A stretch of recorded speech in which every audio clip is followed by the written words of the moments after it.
Hey everyone, welcome back to our channel, Back again. where we help you learn English That's right. by listening to podcasts about real-world events. Exactly. Today we're diving into a powerful storm Oh, yeah. that just hit India. It did. Cyclone Fengal. Cyclone Fengal made landfall Whoa. on the coast of Tamilnadu and Puducherry.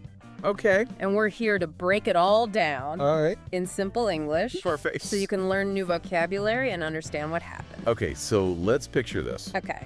Tamil Nadu and Puducherry are right on the coast of India. Right on the coast. Think beaches, fishing boats, that kind of I vibe. got it. And then bam! Yeah.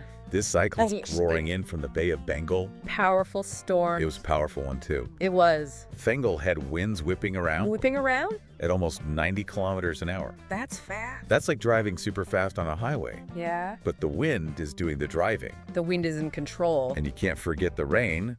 Oh, the rain. We're not talking about a little drizzle. Yep.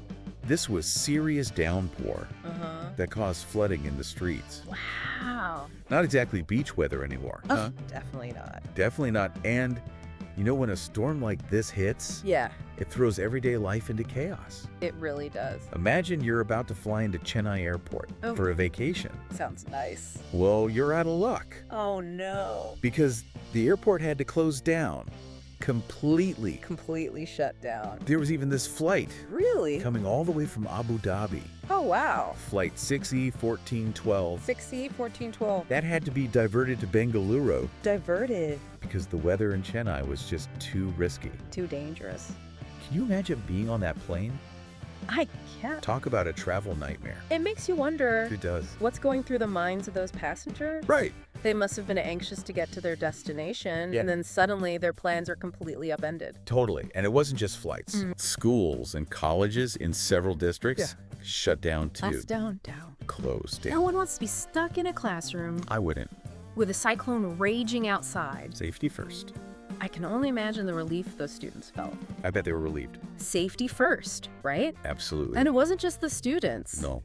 Lots of companies, a lot, especially in the tech industry, Mm-hmm. told their employees to work from home. Smart.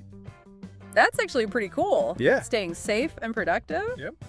All at the same time. All at the same time. Smart move, for Right. sure. It is. And think about this. Okay. Even the public transportation system Real. had to pause on some of the busiest roads. Wow. And movie theaters in Puducherry went dark. No movies. Cyclone Fengal basically pressed the pause button It- on life in those areas. It's interesting though, isn't it? It is. We see the destructive power of the cyclone, We do. but at the same time, Yeah, there's this sense of collective action. I see. Everyone's in it together, from the government to everyday people trying to navigate this challenging situation. Absolutely. Speaking of the government, Yeah, they took some pretty serious steps they did. to prepare for this storm. They did. They definitely did. For sure. The India Meteorological Department, Okay. or IMD for short, IMD. issued a red alert for the region. Red alert. Think of it as a giant flashing neon sign saying, "Heads up, folks, this is serious." This is it. I bet that got everyone's attention. I'm sure. So what did they actually do to prepare Well, for such a powerful storm? first off, Yeah. they set up over 2,220 relief camps Whoa. across Tamil Nadu. That's like a small city's worth of temporary housing It is. ready to go. Ready to go. And it makes you think, Yeah. how do they even begin to organize something that massive? That's incredible. It was incredible, over 2,000 camps. I know. They must have been working around the clock. They must have. What else did they do to get ready? Think of it like this. Uh, They basically brought out their emergency toolkit. oh, well, Water pumps to fight flooding, Uh-huh. generators to keep the lights on good thinking. if the power went out, That's smart. and even boats for rescue missions. Wow. They weren't taking any chances. It's like they were preparing for a movie scene, Yeah, but this was real life. it was. They even went as far as taking down billboards. Billboards. Because, yeah. well, imagine a giant billboard Oh, yeah. flying at you Scary. in 90-kilometer-per-hour winds. Dangerous. Not a pretty picture. You're right. You're right. It's all about thinking ahead Yep. and minimizing risks, isn't it? Minimizing those risks. And they didn't stop there. No. Emergency hotlines were set up Mm-hmm. so people could call for help Right. if they needed it. Good. It really shows how much they prioritized Yeah. people's safety. People first.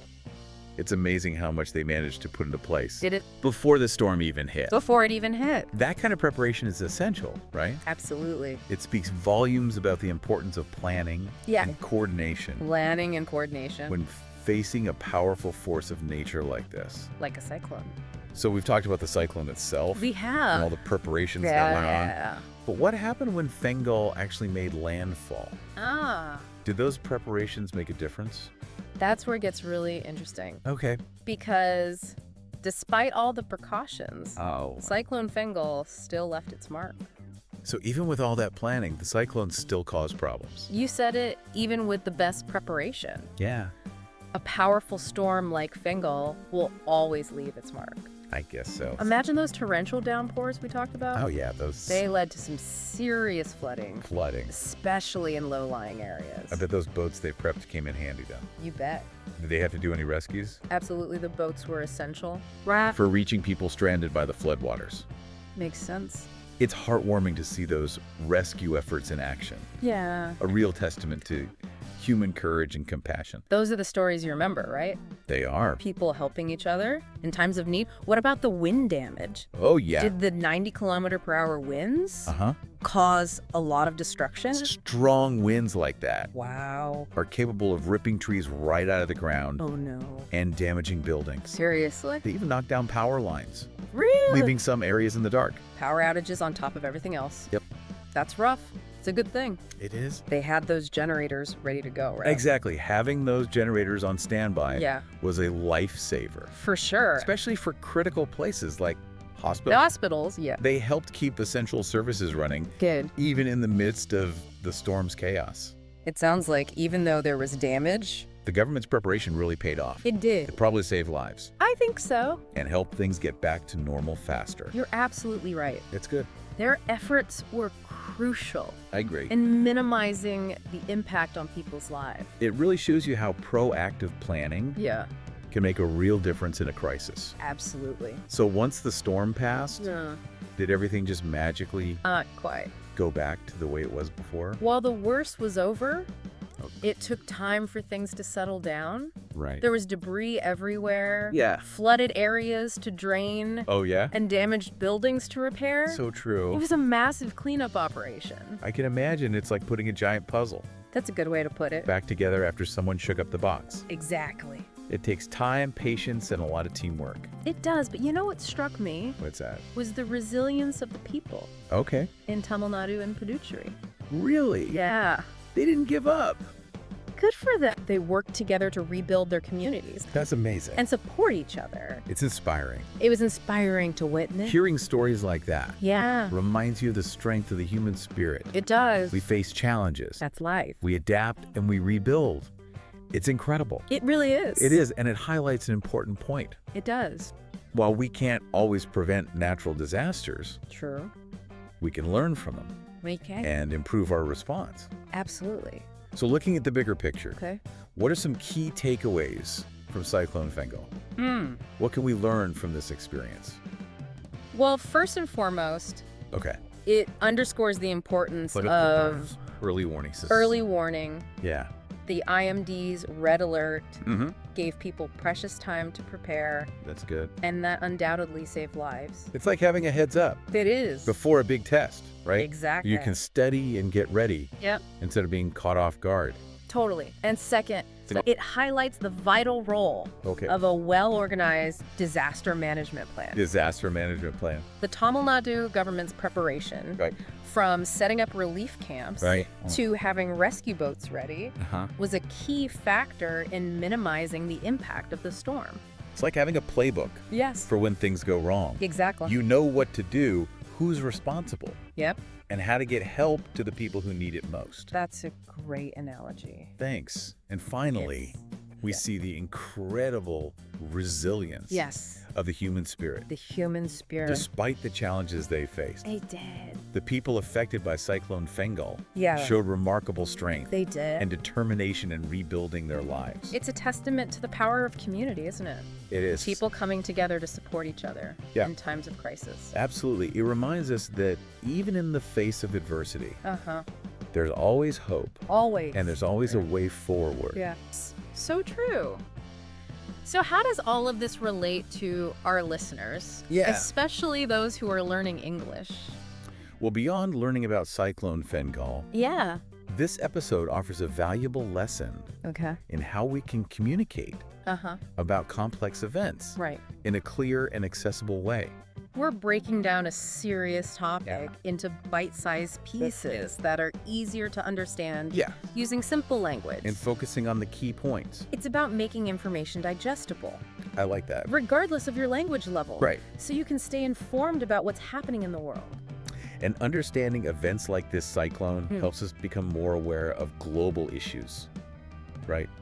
Precisely. It connects us to people and places It does. we might not otherwise think about. It broadens our perspectives. It does. And encourages empathy Yeah, for those facing challenges around the world. for sure. And it shows the power of clear communication, Definitely. especially during emergencies.